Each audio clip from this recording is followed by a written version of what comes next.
It's not a new experience for them, and NASA as well, over 270 astronauts have flown into International Space Station over the last 2 decades. So, it's not a new exercise for them, but I think, yes, the point of concern is that these 2 astronauts, they had gone to space for a duration of 8 days, ended up staying there for 9 months, so away from their families. So, yes, now as we all are waiting for their safe return home.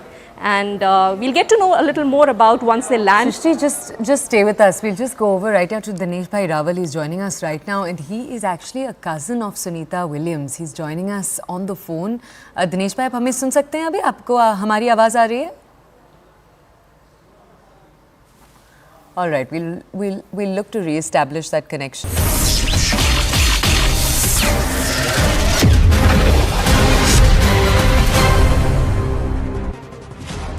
Namaste, Jai Hind, and welcome to this edition of The Right Stand. I am Anand Narasimhan. In overnight clashes in Nagpur, cars were set on fire, stones were thrown, and over a dozen, including policemen, were injured over the rumors of burning of religious content during a demonstration of right-wing groups Vishwa Hindu Parishad and Bajrang Dal. At the center of this face-off is the issue of veneration of a red stone slab less than 3 yards in length. The grave of Mughal Emperor Aurangzeb, who died more than 300 years ago. Cops have also launched combing operations and at least 50 rioters have been arrested. While the Maharashtra Chief Minister Devendra Fadnavis in the Assembly said this was a pre-planned attack, the opposition on the other hand escalating the attack on Maharashtra government, calling the violence state-sponsored, seeking Devendra Fadnavis's resignation. Now this politics perhaps fueled ahead of the forthcoming municipal corporation elections to be held across cities in the state of Maharashtra. But viewers, let us ask ourselves a larger question. A Mughal tyrant like Aurangzeb or Maratha heroes like Shivarai and Shivarayansa Chhawa who gave up their lives fighting invaders? Who should be venerated in Bharat?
ना काही एक प्रकारे काही लोकांचा सुनियोजित pattern हा देखील त्या ठिकाणी दिसतो आहे।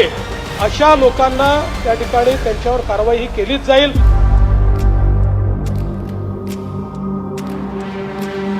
मेरा अंदाज यही है कि भाजपा को महाराष्ट्र का मणिपुर करना है। मणिपुर में अगर आप देखें तो पिछले 1 साल से जैसी बातें हो रही है वैसे ही दंगे हो रहे हैं।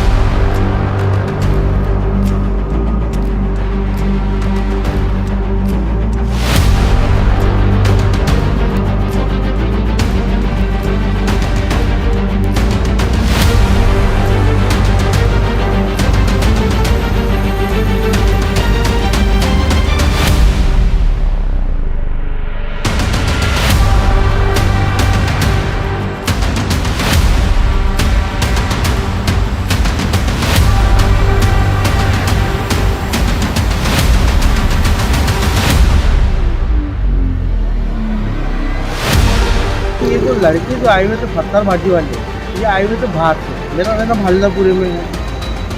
मैं पुलिस प्रशासन की कभी भी मदद करता ही थी। और बाहर तो बहुत हल्ला मचा हुआ था, लेकिन जब मैंने पूरे दरवाजे वगैरह बंद कर दिए और देखा थोड़ी देर के बाद पूरा आग का वो पूरा अंदर आ गया था, हम लोग डर गए। पुलिस वाले भी हमारे साथ अंदर घुसे थे, उनको भी टारगेट कर रहे थे और हमको भी टारगेट था। और वहाँ से इतने बड़े बड़े कांच और पत्थर फेंके थे उन्होंने। साइज भी इतना छोटा नहीं, कोई बड़ा बड़ा size.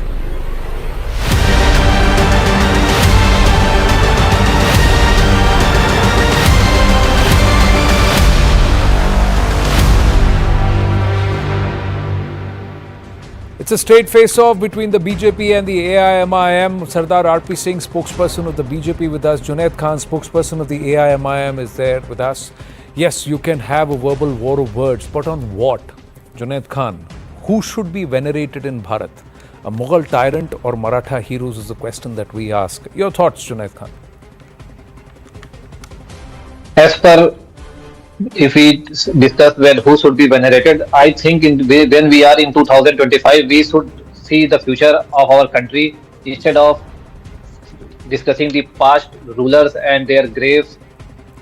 The Maharashtra Chief Minister, who was elected by their Maharashtra people for the welfare and the upliftment of Maharashtra, he is trying to create a fear among the people, and he is trying to divert the issues of Maharashtra and Maratha peoples towards the grave of the Aurangzeb, who has died more than 300 years ago. And he is now politicizing the issue. On 9th of March, he made a statement wherein he said that the grave of Aurangzeb should not be there at the place where it is, and it should be removed.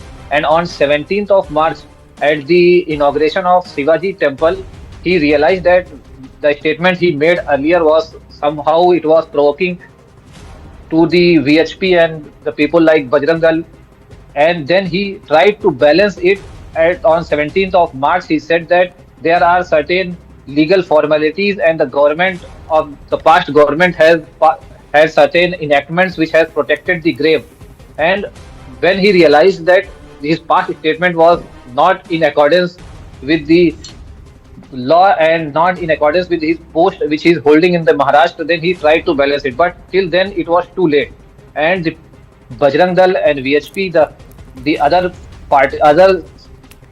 Sangathan of RSS, they were till then they have captured the issues, and they have given a call for a protest against Aurangzeb in the name of exhuming the grave of Aurangzeb. And the result we are seeing that yesterday the violence, the stone pelting, the injured policemen, the 30 civilians who were injured, and the 50 people who were arrested, the Maharashtra Chief Minister has failed to fulfill his oath.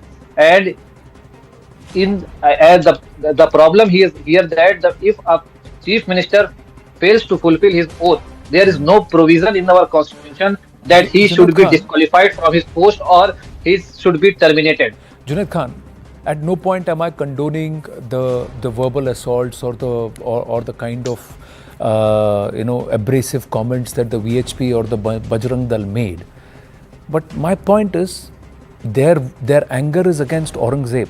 Are you trying to say that people who came out with stones, people who came out with Molotov cocktails, and people who went there and ransacked and banged doors, threatened women and children there in those streets, and broke the panes of cars and all, are you justifying that violence? Are you saying these people, are you saying these people, clearly of a certain religious denomination, according to you as an Indian citizen, are right in eulogizing and venerating Aurangzeb? I am not defending and they're resorting to violence is all right. It's because the VHP and Bajrang Dal carried protests through the day, so they will resort and reply with this kind of violence and aimed and even pelt stones at police officers, bang the doors of women where women and children are alone at home. Are you justifying this? Are you saying because they provoked, these people resorted to violence, and that too for Aurangzeb? You're okay with that? I am not justifying the violence and the act which happened yesterday. I am just trying to raise a question that the Maharashtra people have given the responsibility of law to maintain law and order in the hands of the chief minister. You ask a question. If the No, wait a once minute. again, Junaid Khan, If the protector of Junaid if the Khan, protector you are of law and right. order will Yeah, it is within your political right and as a citizen to ask questions of the Home Minister and Chief Minister of Maharashtra, the same person, Devendra Fadnavis. But I am asking you, who are these people and why don't you have a problem with these people who believe Aurangzeb is a hero and we need to come out and resort to violence on the streets because somebody is questioning a tyrant like Aurangzeb?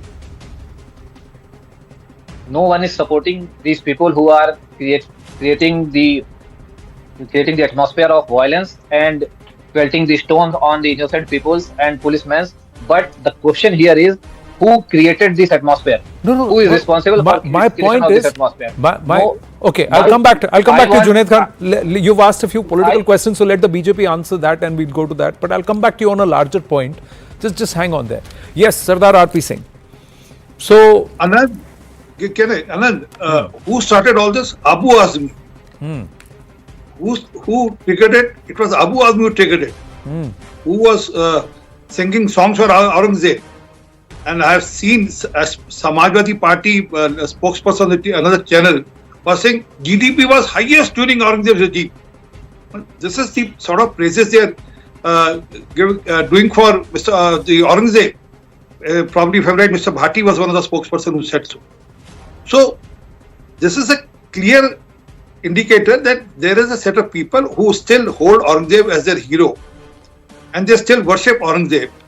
And then we are those who says yes, Aurangzeb was an invader, was a tyrant, was a person who converted Hindus to Islam. I don't know when did his great grandfathers would have converted under the Shamshir, under the sword. So we don't know that. And their GDP was high because everyone had to pay 12 rupees jizya to Aurangzeb, and 10 crore people would have paid jizya. Obviously, he would have gathered a lot of money through jizya. So the people could save their skin. But fact is that is it a fight against Aurangzeb or is it fight against the ideology? There is, go through Akhilesh Yadav's statement. He has categorically stated that ये विचारधारा की लड़ाई है. So it's the ideology which he is propagating. And what is the vichardhara? Vichardhara is of conversion. What is the ideology that the BJP and the VHP and the Bajrang Dal are propagating, RP Singh? No, we are categorically stating that anyone who invaded this country, who converted people here, he should be treated like that in history and even in physical form. Please tell me. Give me another second. Ji. I remember till 98 or 97, Guru Tegh Bahadur Ji was defined, or history was that in history books we were taught that Guru Tegh Bahadur Ji was a lutera, was a person who plundered the region. So that was been taught in history. It was thanks to Murli Manohar Joshi Ji that he rectified the history. Correct. So please tell me, Sardar RP Singh, Devendra Fadnavis is not the Chief Minister of Maharashtra for the first time. In the first 5 years of his tenure, did he file a petition in the Honorable Supreme Court or move the ASI to ensure that Aurangzeb's grave is no longer protected by the ASI? Did he move for a petition to say that tyrants like Aurangzeb should not be venerated? Anand, Hindi में कहावत है जहाँ से उठो वहीं से सवेरा. I mean, if you can rectify anything at any given time, what's wrong in it? No. My point is, per law, I'm reiterating, as per law, not by force. Tell me one. Purely as per law, and more than 130 such ASI protected monuments have been moved out of the ASI protection between 1958 and 1978. So why is Devendra Fadnavis raising it now? No, because Abu Azmi triggered it. I told you because Abu Azmi triggered it, and that Abu Azmi said nothing about Aurangzeb's grave. Abu Azmi said that as per the history that he has read, Aurangzeb was also a fair king and he brought prosperity to the Mughal rule. That was his point. You are welcome to disagree with him. I am asking you, What is the VHP and the Bajrang Dal's intent when they say, like Babri, we will also desecrate this grave? No. Why do You they don't have need to say desecrate- what they said? Isn't it incendiary? No. I go by their sentiment, and the sentiment is right that you don't need to to propagate or show Aurangzeb as a hero, as Abu Azmi tried to show, Correct. and then give a space to him. Please give me a second. Jay, please come. And give him a space here by allowing him a tomb space, or allowing for a graveyard for him, or naming roads by his name. It was there, or by Baba's name. So that is wrong. I mean, why shall we have? I'm not saying whether it is right or wrong. I'm just saying, when are you waking up to it, and why are you waking up to it? Should I call all political parties bluff here on the show and say it's because 53 municipal corporations across Maharashtra are going to go to the polls? You have had the Lok Sabha elections, you have had a tiring state elections, and now you need to whip up sentiment for the electorate and for the voter to go out and vote on an issue, and that's only emotive. Otherwise, they will not come out and vote. So you need to go out and whip up sentiment again, so that somewhere there is a motivation to go out and vote. Is this the brass tacks of it? I'm sorry, you are trying to bring it to a very different level, but fact is that this has nothing to do with the elections. This has all started triggered off with Abu Azmi's statement. Why does it have to be triggered with Abu Azmi, sir? If the BJP and the Bajrang Dal and the VHP are committed towards celebrating heroes who stood up for Hindustan, then they should have done this long ago. Why wake up to it now? So, is there anything wrong? I mean, is there anything wrong that if someone... there is then you convince me and the viewer here that there is no ulterior motive. The other thing, I'll just come back to you, sir. I think the other thing, Junaid Khan, has the AIMIM also got its priorities all wrong? You take, I'm asking you, you would stand up for those who would stand up for India, right? Your leader is sworn to the Indian Constitution. Your MLA from and MP from Aurangabad or Chhatrapati Sambhaji Nagar is also sworn to the Constitution. So let me ask you, Junaid Khan, why is there so much of vociferous support for someone like Aurangzeb? Are Muslims also picking the wrong heroes? No one is supporting from our party, but the problem here is that the BJP and the allies groups, they are attacking indirectly the Muslim community in the name of Aurangzeb. So then First of all, I would like to... See, I would like... Can we just pause? Can we just pause one by one and take this aram se? I don't want to heckle or fight. I'm just saying, so if you believe that the BJP is targeting Muslims via Aurangzeb, then you should also pick up the right heroes. Why is the AIMIM not saying, let's celebrate Siddi Ibrahim? Why is the AIMIM not saying, let's celebrate Qazi Haider? Why is the AIMIM not saying, let's celebrate Siddi Hilal? I hope, Junaid Khan, you know who these people are. Do you know who these people are? And then there was another... One minute, Sardar. 1 minute. Do you know who these people are? I have heard name of these people, but in detail I cannot tell. Okay, 1 minute, Junaid Khan. For our viewers and for you, sir, I'll tell you. I can Siddi Ibrahim was a bodyguard of Chhatrapati Shivaji Maharaj. Siddi Ibrahim was the one who put his life in danger to save Chhatrapati Shivaji against Afzal Khan. So now you please tell me, will you choose Afzal Khan or Siddi Ibrahim? You'll choose I will choose none of them. I will choose none of them. No, I'm just saying, if you got to pick, as someone who fought against invaders, I'm just saying, see, Qazi Haider was an emissary of Shivaji who later became his secretary. Siddi Hilal was another Muslim chieftain in Chhatrapati Shivaji's army. There were 60,000 plus troops who were Muslim in Chhatrapati Shivaji's army who worked to defend Maratha territory against invaders, sir. For 27 years, Aurangzeb was kept busy in Deccan region by a mixture of Hindus and Muslims, Sikhs, and people of other walks of life who said, this is our land and we will not cede to invaders. I'm just saying, Junaid Khan, why is this lost? In this entire Hindu-Muslim binary, why is this lost? Why can't AIMIM also celebrate Chhatrapati Shivaji and celebrate the soldiers under his wing and say these are our heroes and not Aurangzeb?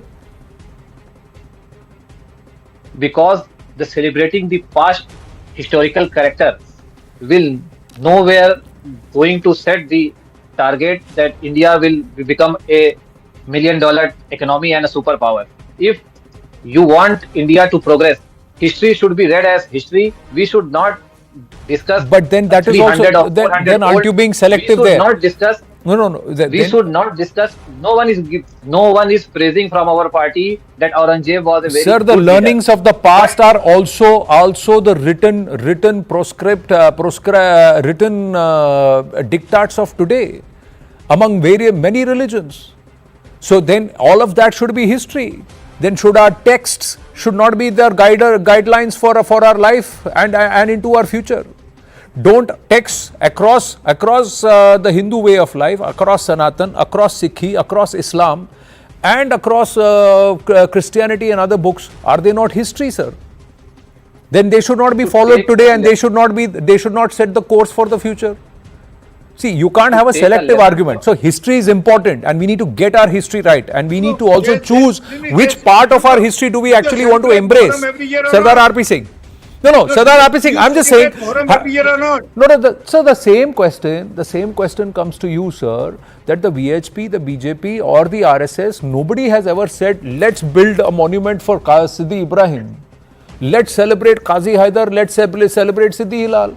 That's not been said by the BJP or the VHP or the RS or the Bajrang Dal also. They have also not celebrated those who stood by Chhatrapati Shivaji Rao.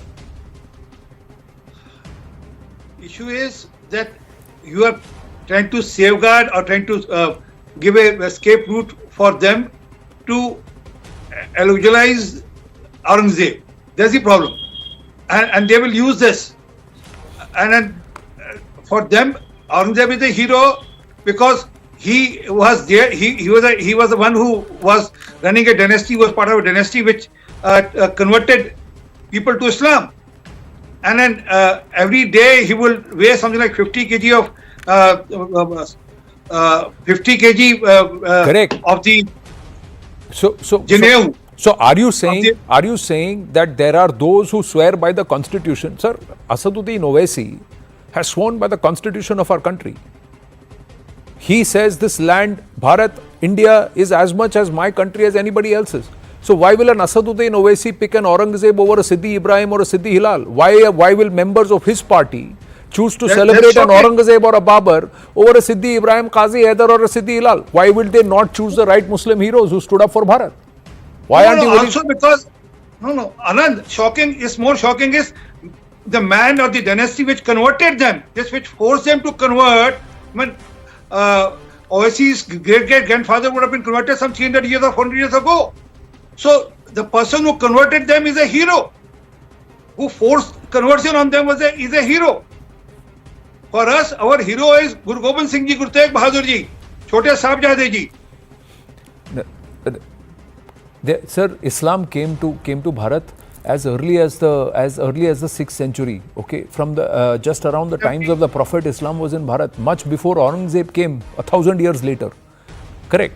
So there Even then, it was a religion which started converting people, converting the Indians, converted Hindus. Sir, and then somewhere, Owaisi's great-grandfather would have converted. No. You are now getting to a thought continuum. Junaid Khan, will you agree? Do you believe that this is the thought continuum that the AIMIM wants to embrace? That eventually those who forcibly convert people into Islam are our heroes? Those who stand by to defend the motherland and their country are not necessarily the heroes? They don't need to be venerated? Please give me a minute time. Please. I want to clarify 2 or 3 things. That if the Islam in India is because of the invasion of Aurangzeb, my learned friend should also explain how the people who follow Islam got the preachings of Islam in Japan, in Australia and in America. Did Aurangzeb invaded these countries also? And next question, he said that Abu Asim raised the issue of Aurangzeb. When India Alliance was formed, the UP Chief Minister has said इंडी गठबंधन में औरंगजेब की आत्मा घुस गई है. And their Assam chief minister has said that Mamata Banerjee and Rahul Gandhi, they are behaving like Aurangzeb. This issue was raised far before the interview which Abu Asim gave. Okay. The problem is that BJP is trying to gain a mileage in the name of Aurangzeb. They are targeting a particular community in the name of Aurangzeb. No, so then that community also has chosen its wrong heroes. That community should not step No, out when community Aurangzeb has- is abused. community- No, Junaid Khan, when that Aurangzeb community, was when abused- that community or allegedly members of that community step out to unleash mayhem and violence, are trying to defend what Aurangzeb did, then they are also showing the same Aurangzebi approach. Then they are choosing the wrong Muslim heroes. And sir, Aurangzeb need not have pushed, but political Islam, Islam by the sword, that is something that was practiced by multiple emperors who have culled millions of people trying to force people into Islam. So either Sar Kalam or Kalma, this Sar Kalam or Kalma, Kesh Kalam or Kalma has been done with Sikhs, has been done with Hindus, has been done with non-Muslims who are being called or branded kafirs. Now my point to you, sir, is do you want to embrace those as heroes who stood and gave up their lives following the principle of Habbal Watan, or that country before everything else? Or do you want to believe those who said Tabligh first via the sword? Now that's what the AIMIM has to very clearly decide. Like I said, sir, simply Siddhi Hilal, Qazi Haider, Siddhi Ibrahim should be your heroes. AIMIM should be batting for them, or should they come out for those who claim to be Aurangzebis? That's what I am asking you. And the person who betrayed Sambhaji, he should also be, and his grave or his. Is there any mention of his name? Is there any mention of his name? Is he venerated anywhere? Is he being celebrated anywhere? Sir, the issue is that Aurangzeb, who killed Hindustani, is the one who is being venerated by those who claim to be Hindustani. That's the problem. You are venerating the wrong heroes, sir. Which country did Aurangzeb belong to if he killed Hindustani? Do you really which country he invaded do you India? really believe Aurangzeb considered himself to be a Hindustani? I If he don't was a believe anything. Hindustani, I he want wouldn't an have answer he from wouldn't have he you. wouldn't have From- unleashed the mayhem that he did. I am sir. asking a If you, do I you am believe asking question no from are you country did he do you invade? agree You do you are agree you Junaid are Khan, do comparing you a agree? dem- He you was are an invader, sir. He you was are a Mughal. comparing a He was a democracy. Turki, sir. He was a Turki, sir. My point You are is, comparing. I am asking you, Junaid Khan, You are are comparing you democracy with- are you going to embrace, are you going to bat, and are you going to unleash violence on the streets for someone who killed thousands and converted by the sword? Or will you stand up for those who decided that saving lives and defending the motherland is a greater cause? And you have heroes I am across, just want to but, and both of them were Muslims, sir. So who followed Islam or who followed the tenets of Musallam Iman, that is something that the AIMIM has to decide. AIMIM till date has never spoken about Siddhi Ibrahim, Siddhi Hilal, Qazi Haider and so many others. AIMIM has never spoken about them. But you outrage the moment it's about Akbar or Babur. Sorry, Aurangzeb or Babur. Why? Also, have just spoken about Dara Shakha. I just want to make a point that in a democracy, if you compare a democratic government with that in the past where the kingship was the pattern of the governance, Then in a every democracy, If you- there should why not be, Aurangzeb? there Why should, Aurangzeb? Go more- there, go- you there should should go not more be, behind there should Ashoka- not be, there should Ashoka- not Ashoka be has killed members of a millions of particular people. community, Who members of a who particular was community stepping out for a You- tyrant. If if you the- are calling him a tyrant and if you believe in a democracy, should not happen. It's happening, sir. So then it's a reflection. If- Don't defend then such people. That's if what I'm mass trying to killing say. is only if mass killing is only the basis for his opposition, then in the Kalinga war, millions of people were killed by Ashoka also, and the Rajendra Chola, who has killed the Chalukya kings. So how they are justifying it? Anand, he is trying to justify. No. I am not justifying. No, I'm just saying- The pattern You are of no. justifying ruling. because you It you are is justifying very who? easy. Man, It is man, the wars ideology which converted you. fought No for one is accession justifying. of History should be territory read as history, and not wars history fought. converted There are you. two You different, are sir. Justified that ideology. Wars fought for accession of territory and wars fought as crusades to cull one religion and to establish the supremacy of one religion over another are two different aspects. Like I said, Yes. there are examples that the AIMIM as a party that furthers the interests of Muslims, as its own title says, can choose its heroes rightly. Your own acronym says that you stand largely for Muslims. So then Muslims in India, Muslims who stood for Bharat, Muslims who did defend the country, there are examples. And those who came to say, I will establish the supremacy of one religion over the other, they are also there. Are you making your choice wisely? We said Maratha heroes, sir. For me, Siddhi Hilal, Siddhi Ibrahim and also Qazi Haidar are also Maratha.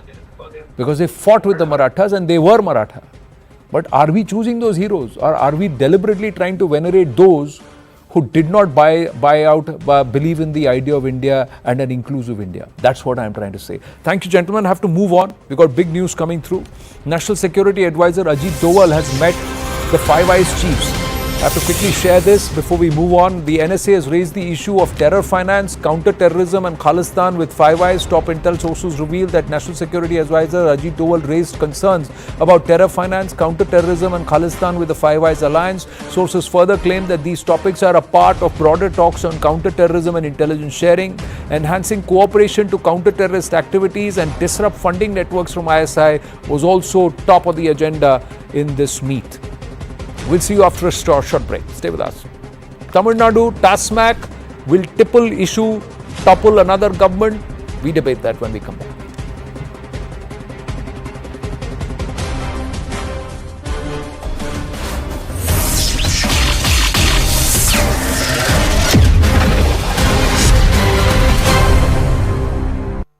Jasmine?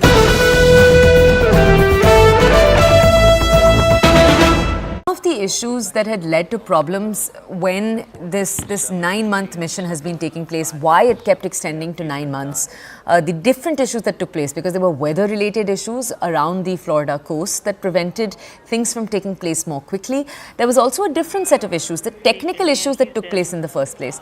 Shrishti, all of this to say that obviously what NASA is trying to pull off tomorrow, all eyes are going to be on whether or not these two astronauts, obviously the entire world is praying they will land successfully. Shrishti, just tell our audiences, assuming everything goes off exactly as it's supposed to, what is the timeline? Just tell us. Starting from right now, 10 a.m., we know that the docking process is taking place as we speak, the undocking process rather.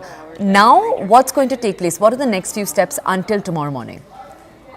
Yes, Toya. So what's happening right now is the undocking of the spacecraft from the International Space Station.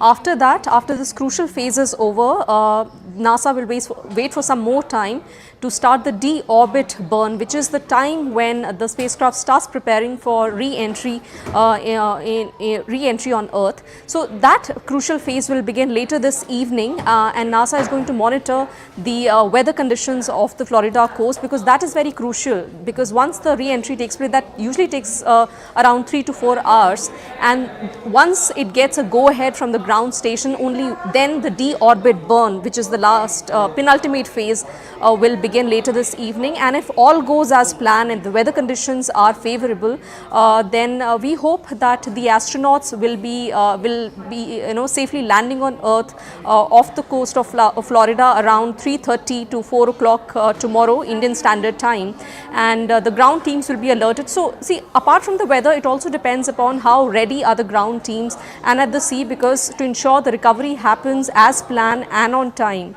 So these are the crucial phases, but as NASA has just announced that the undocking has happened seamlessly, which is a good news, that the astronauts are now soon going to begin their journey back home after 9 long months at the International Space Station.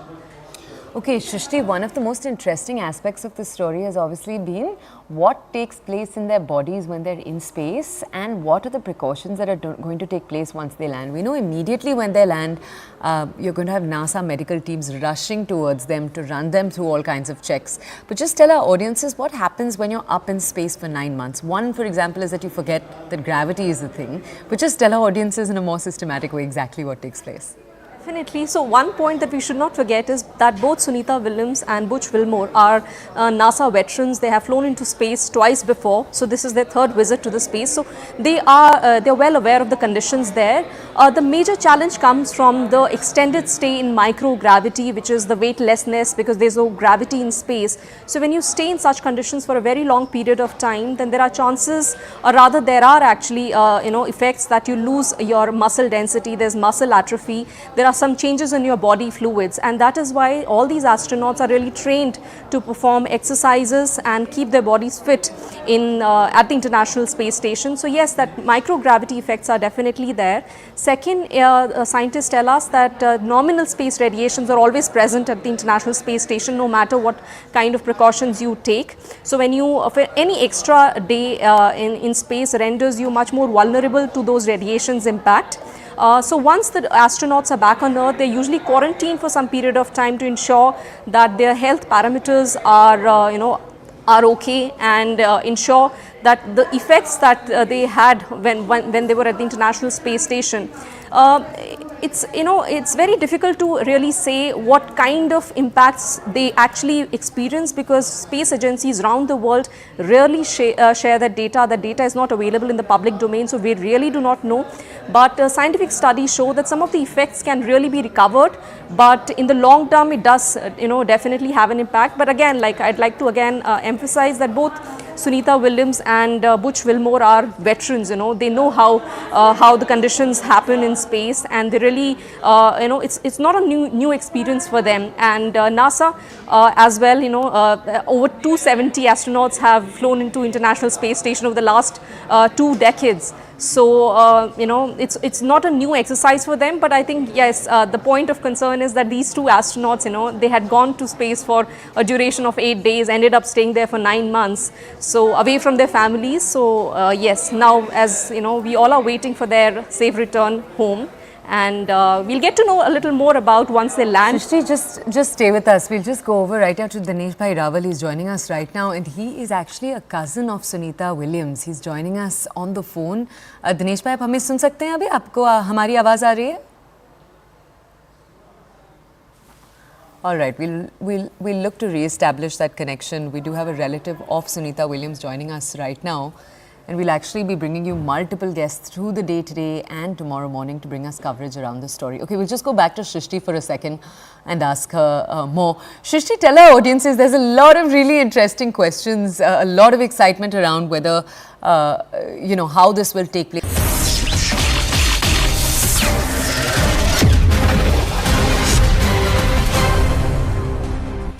Well, after Delhi, Chhattisgarh and Jharkhand, another liquor scam is unfolding, and this time in Tamil Nadu, alleged 1,000 crore liquor scam. 1,000 crore rupee liquor scam in the state has the DMK government on its feet and the opposition BJP on a war path. But the political face-off witnessed a fresh twist following the ED that is expanding its investigation into alleged financial misdeeds at Tasmac, the Tamil Nadu state-run liquor monopoly. The ED has uncovered a series of alarming findings on its ongoing investigation. As part of its ongoing investigation into the Tasmac, the probe points to widespread corruption, manipulation of tender processes and financial misconduct within the state-run liquor monopoly. First charge is transport tender allocations manipulated. Second charge is requisite demand draft not obtained by the final bidder. Third charge, mismatch between KYC details of applicant and DD. Over 100 crore paid annually to transporters is the fourth charge, and the fifth charge is bribe taken for allotment of bar licenses. Charge number 6, 20 crore transfer to DMK MP's company under the pretext of marketing expense. Charge 7, tender conditions for bar license manipulated. Charge 8, kickbacks paid to Tasmac officials for larger orders. Charge 9, Tasmac officials manipulated staff transfers and postings. And the 10th charge, applicants without GST PAN numbers allotted tenders. And there's more. There's more.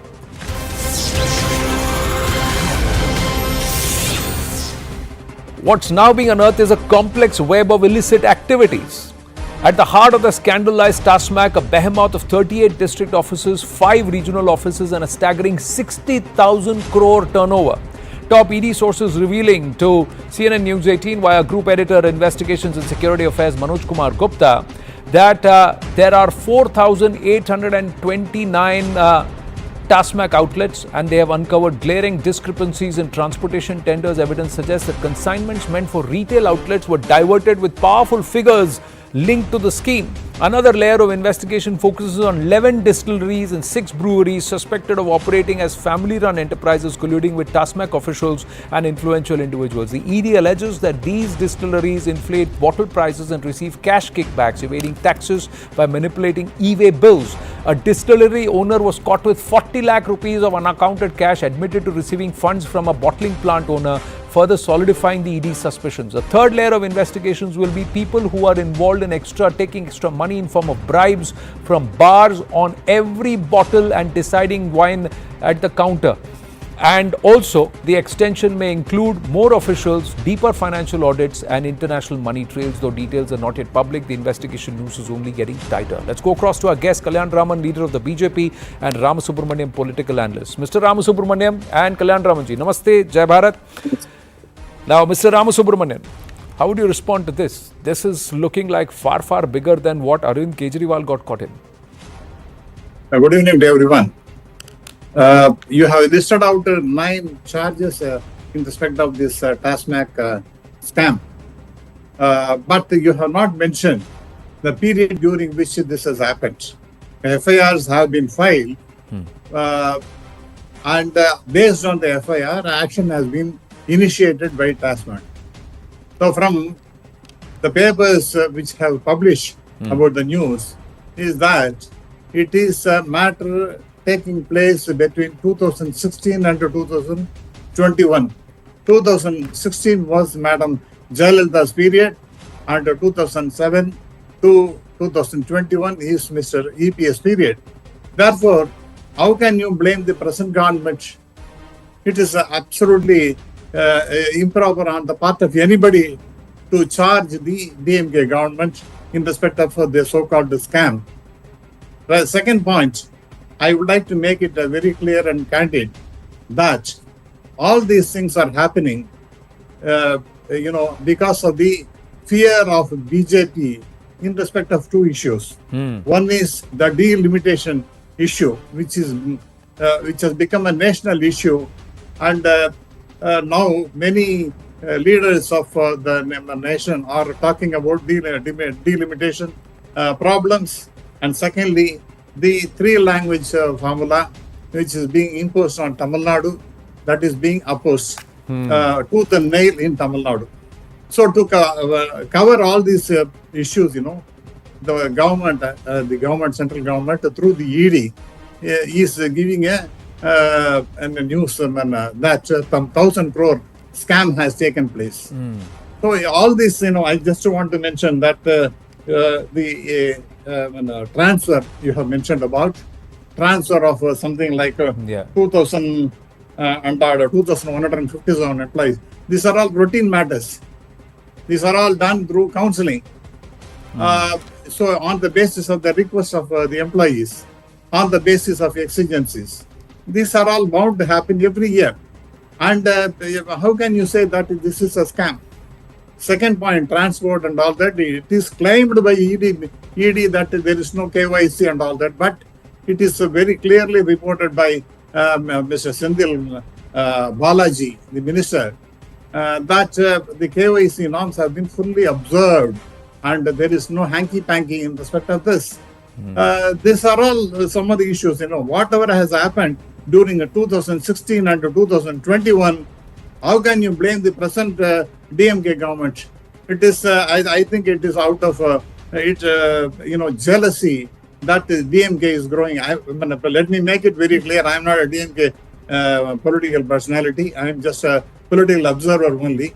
So to tarnish the image of DMK, these news are being spread, and this is not going to carry conviction with the people of Tamil Nadu. And like any other scam that was reported, in 2011 and all regarding 2G, that was a very huge issue that was talked about, that had a national impact also, and that had really affected. Sir, it's a debate, sir, so you'll have to yield because the other person can also speak. Yes, Mr. Thank you. Mr. Kalyan Raman. Yeah. First of all, I think he is trying to defend the indefensible by saying that the period was 2016 to 21, and then based on the FIRs of that period, there was a raid, and then the subsequent findings cannot be corroborated with the DMK stand. This is what he is trying to convey. But conveniently he forgot, or maybe he is ignorant, that whether it is between 2016 to 21 or not, the ED requires only an FIR to make an entry into the team, and whatever they find can be cut off the current period. He is a qualified lawyer, which I know of, but then I don't know how he is finding such an ignorance. This is the first point. Number two is that the points, all the 10 points that were later, the scam, as I personally see, is to the tune of 2 lakh crores, which is surpassing the whole scam itself. The reason being that there are 5 headings under which the scam has actually taken place. Number one is that they black marketed almost an equivalent volume of the number of bottles sent out for sale. That means if 100 bottles are going in stock of Tasmac, another 100 bottles are black marketed, for which there is a VAT component, there is a excise duty component, there is a margin of Tasmac, there is bar expenses for which the DMK guys were making money by running illegal bars. There is another heading which I have just jotted down, that there was overpricing of anything between 10 to 50 rupees. There are 5 headings under which these monies were looted. Now look at the figure. 45,000 crores that is being mentioned as a revenue for government is not Tasmac revenue. It is just a turnover. 60,000 crores turnover, 35,000 revenue for the government. That means it is only VAT and excise duty component. Means there is a margin of 15,000 involved. To give you an idea, if a bottle of 9.97 rupees were purchased by some these companies, it was sold for 80 rupees as early as 2014, which was a petition filed by the Board and Wax company itself, for which Wilson appeared as the counsel. That means it is almost 7 times more the price of purchase price versus the selling price. So, the equivalent amount of money for 50% of the bottles going out, all the money went into the pockets of DMK guys. Now we are talking about 4,827, 28, whatever the number. Now look at the figure. It is 20 bars or 20 Tasmac shops for every single constituency 234 and another 21, so to say. So these monies were getting distributed from among, number one, the first family, that is Tamil family. Number two, from among the DMK cadres. Number three, with the DMK bosses who are running the Tasmac, the distilleries and the breweries. So the loot is not just limited to 45,000 crores per annum, but times 4 because as early as 2021, Mr. PTR Painival Tyagarajan had considered that there is 20,000 crores of money getting rotated, black money, right. What was supposed to be the purpose of the. So you are saying that the scam is far bigger than what it actually seems right now. One final summary to talk about the gentleman whom I know for a long time. We were all colleagues once upon a time in BJP, but he has all of a sudden become Sir, it's okay. People can have differing views and they can also have their points. So that doesn't matter. But please answer his allegation. He is indeed a spokesperson of DMK. That's the point I'm trying to drive.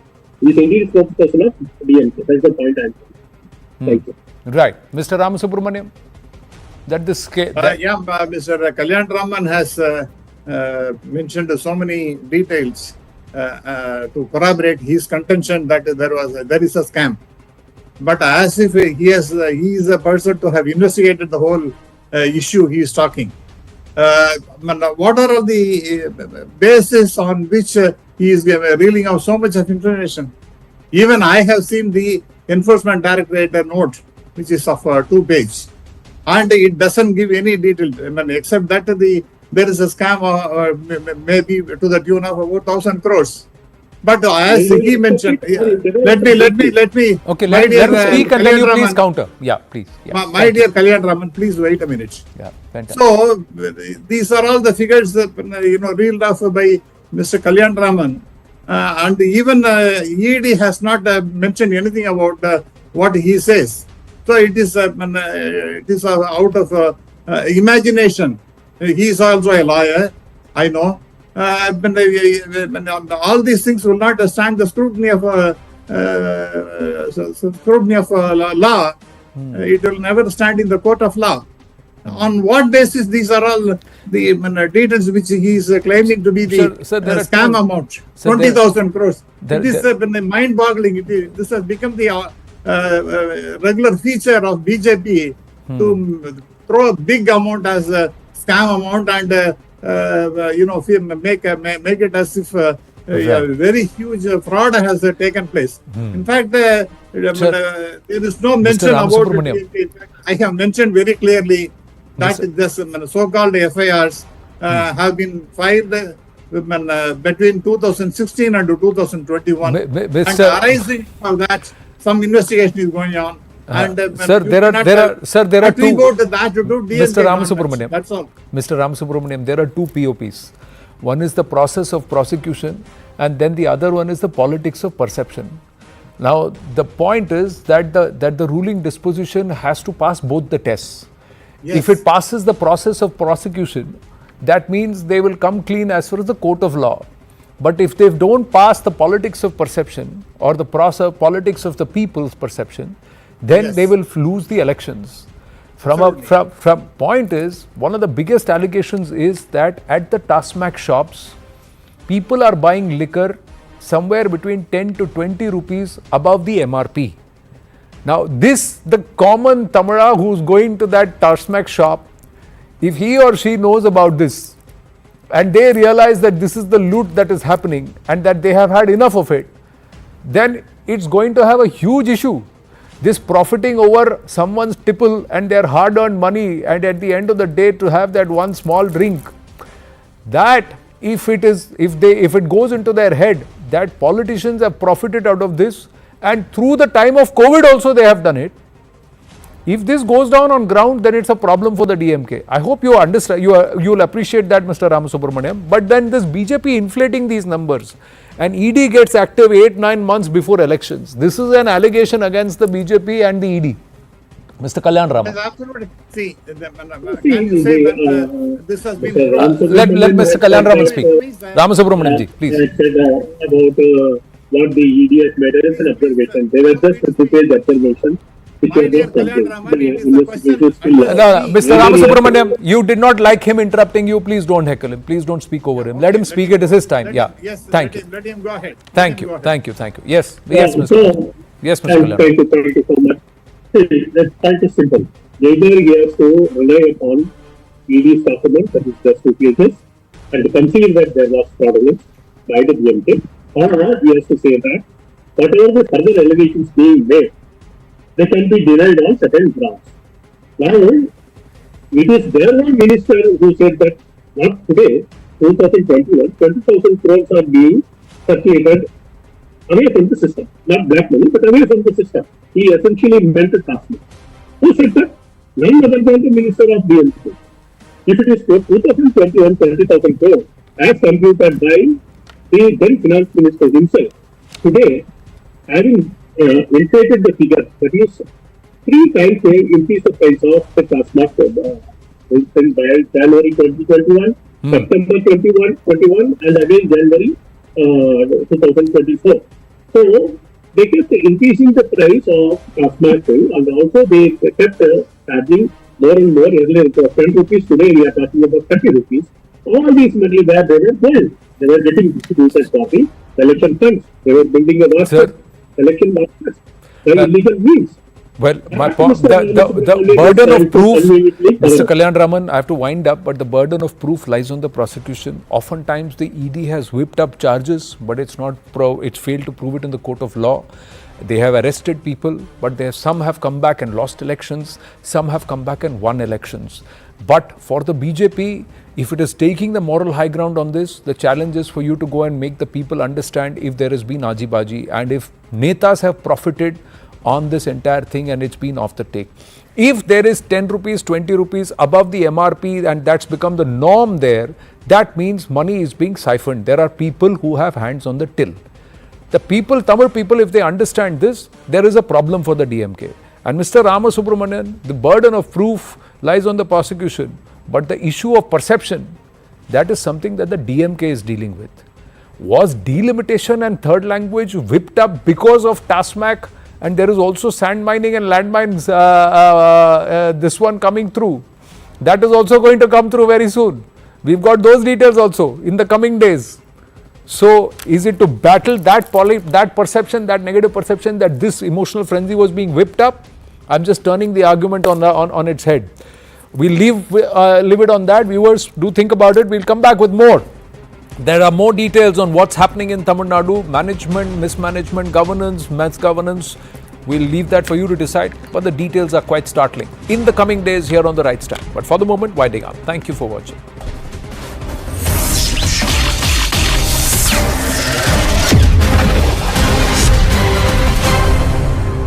Go Power.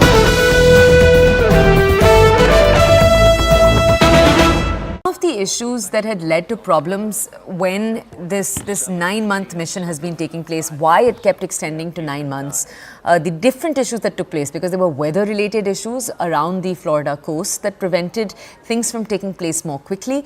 There was also a different set of issues, the technical issues that took place in the first place.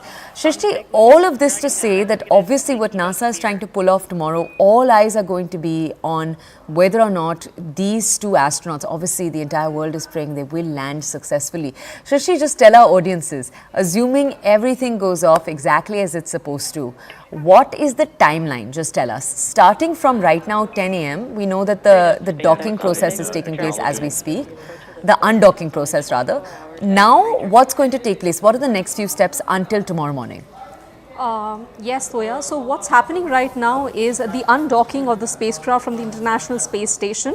After that, after this crucial phase is over, NASA will wait for some more time to start the de-orbit burn, which is the time when the spacecraft starts preparing for re-entry re-entry on Earth. So that crucial phase will begin later this evening, and NASA is going to monitor the weather conditions of the Florida coast, because that is very crucial, because once the re-entry takes place, that usually takes around 3 to 4 hours, and once it gets a go-ahead from the ground station, only then the de-orbit burn, which is the last penultimate phase, will begin later this evening. And if all goes as planned and the weather conditions are favorable, then we hope that the astronauts will be safely landing on Earth off the coast of Florida around 3:30 to 4 o'clock tomorrow Indian Standard Time, and the ground teams will be alerted. So see, apart from the weather, it also depends upon how ready are the ground teams and at the sea, because to ensure the recovery happens as planned and on time.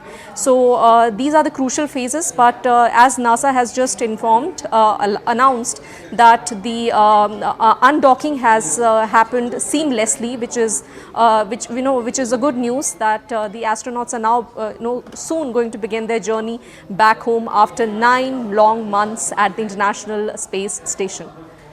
Okay, Shrishti, one of the most interesting aspects of the story has obviously been what takes place in their bodies when they're in space, and what are the precautions that are going to take place once they land. We know immediately when they land, you're going to have NASA medical teams rushing towards them to run them through all kinds of checks. But just tell our audiences what happens when you're up in space for 9 months. One, for example, is that you forget that gravity is the thing. But just tell our audiences in a more systematic way exactly what takes place. Definitely. So one point that we should not forget is that both Sunita Williams and Butch Wilmore are NASA veterans. They have flown into space twice before. So this is their third visit to the space. So they're well aware of the conditions there. The major challenge comes from the extended stay in microgravity, which is the weightlessness, because there's no gravity in space. So when you stay in such conditions for a very long period of time, then there are chances, or rather there are actually effects that you lose your muscle density. There's muscle atrophy. There are some changes in your body fluids, and that is why all these astronauts are really trained to perform exercises and keep their bodies fit in at the International Space Station. So yes, that microgravity effects are definitely there. Second, scientists tell us that nominal space radiations are always present at the International Space Station, no matter what kind of precautions you take. So when you, any extra day in space renders you much more vulnerable to those radiations impact. So once the astronauts are back on Earth, they usually quarantine for some period of time to ensure that their health parameters are, are okay, and ensure that the effects that they had when they were at the International Space Station, it's very